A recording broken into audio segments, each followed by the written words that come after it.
Hello, I'm Teacher Robin. Welcome to another live streaming class. If this is your first time with us, let me explain how the classes work. Today our topic is travel safety.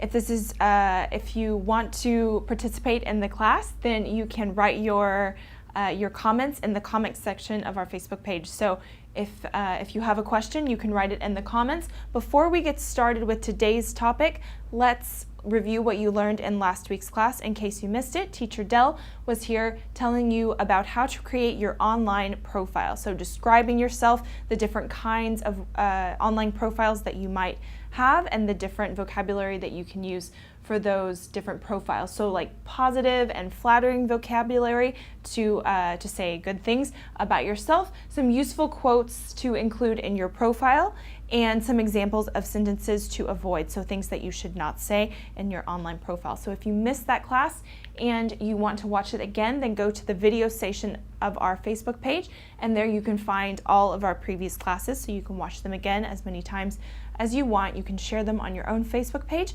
or you can tag someone you think might want to watch them as well.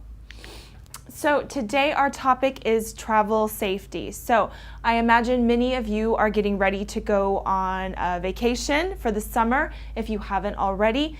We're going to talk today about some useful phrases, some useful vocabulary for how to be safe, how to tell someone to leave you alone, etc. when you're traveling, as well as some useful airport and immigration vocabulary. Okay, so imagine you are by yourself or with a small group of people in another country, and someone is bothering you. Someone is saying things, someone is making you uncomfortable. So here are some different things that you can say to this person. Thank you, but I do not need anything. Okay, so I'm good, I'm enjoying myself, please leave me alone. I'm not interested, thank you. If the person is offering you something, offering to sell you something, maybe I'm not interested. If the situation is a little bit more serious or you really feel uncomfortable, you can say something like, please stop bothering me, or I will call the police, okay? So feel free to say something like that if you really do feel uncomfortable. Okay, another common situation is that you might get lost. Even with your Google Maps, it's possible for you to get lost on the way to your destination. So some different ways to ask for help are, excuse me, I'm lost, can you please help me? So you can ask someone in the street or in a shop if they can help you to find where you're going. I'm lost, do you know where the hotel is, please? Or do you know where the museum is, etc. Or I'm lost, do you know the way to this monument or this specific location?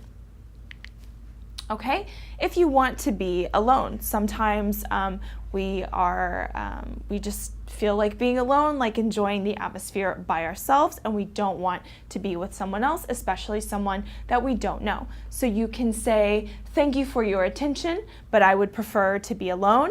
Maybe if you're having dinner by yourself in a restaurant, in a bar, and someone is bothering you, you can say, can you please leave me alone? Or again, if it's very serious, if it's a problem, then stop bothering me or I'll call the police. Okay, I see that several people are joining us already. Jose and Alejandro, say hello. So thank you for watching.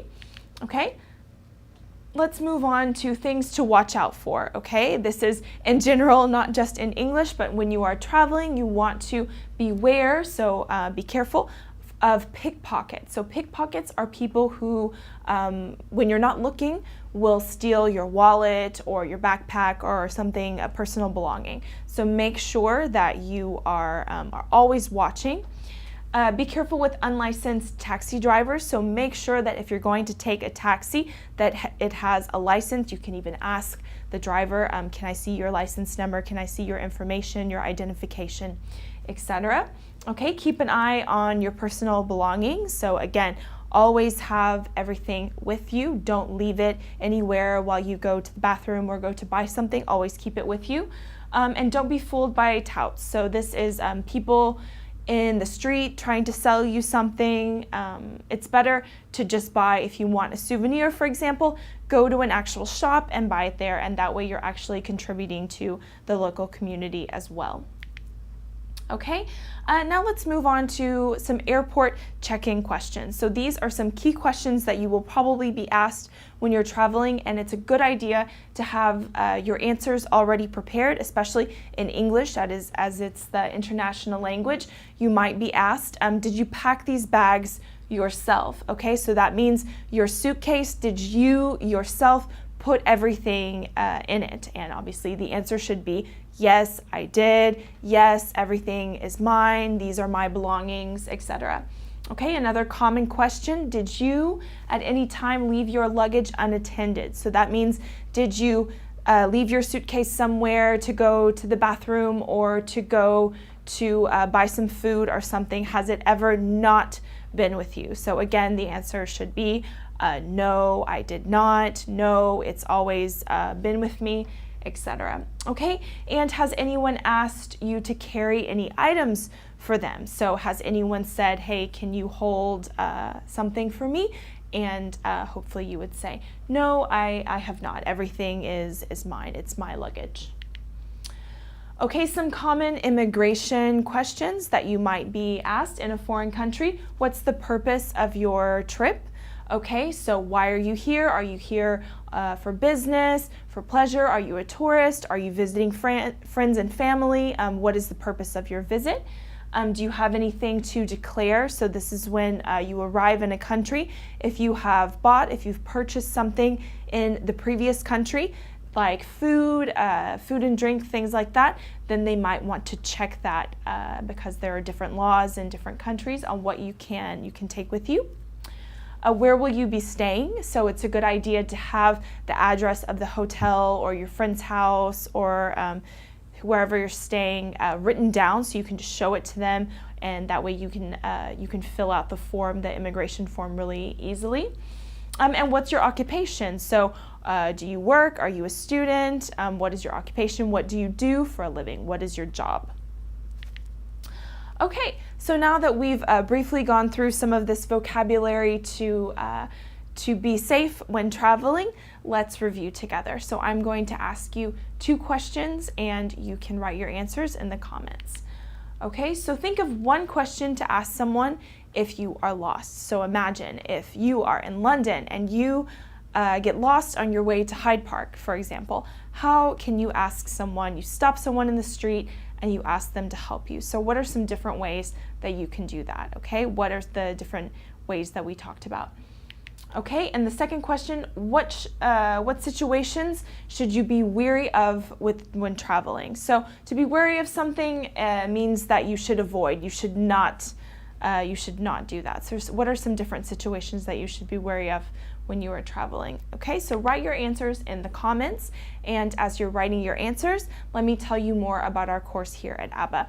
We have a complete course from beginners to business level featuring 144 units. Each unit has a short film followed by a video class explaining the grammar and exercises for you to practice your English. So if you want to sign up with us, you can go to our website, and there you can register first as a free student if you want to give it a try.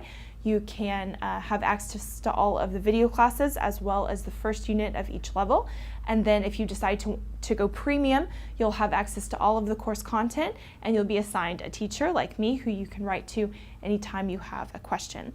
So what's really great about our course, you can study even when you're traveling, because you can study from your PC, your Mac, or your tablet, or your smartphone, and your progress is saved on all of these devices. So it's a really flexible way to study anywhere and anytime. So you can take our course with you when you go on vacation.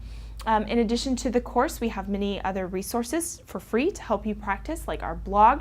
This is our ABBA journal. So here you can find more articles about English for travel if this is something that's interesting for you, or English for business or grammar. So there's hundreds of articles that you can read.